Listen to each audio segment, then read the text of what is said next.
A twice-yearly congressional appearance is usually somewhat routine for the head of the Federal Reserve, but not when inflation is at its highest for 40 years and some lawmakers' tempers are rising with it. Inflation is hitting my people so hard they're coughing up bones.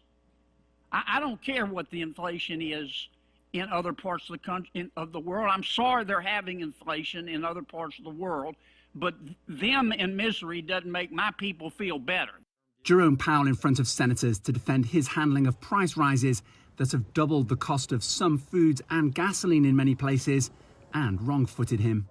Inflation has obviously surprised to the upside over the past year, and further surprises could be in store. The Fed last week again raised the benchmark interest rate that influences most kinds of credit, this time at the steepest rate since 1994.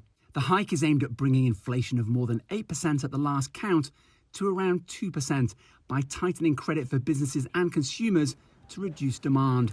Powell thinks the third interest rate rise this year is starting to have an effect on price rises fueled by ultra-low interest rates initially cut to save the economy from COVID and supply chain squeezes. But the Fed is walking a tightrope. Jerome Powell argues that with unemployment back to historic lows and record numbers of job openings here in the US, the economy can handle aggressive interest rate hikes like this. But many experts are also arguing that Powell will tip the economy into recession just 2 years after it was completely derailed by the pandemic.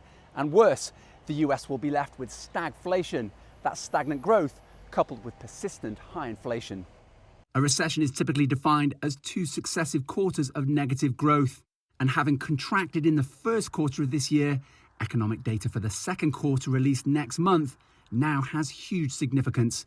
Owen, Fairclough, CGTN, Washington.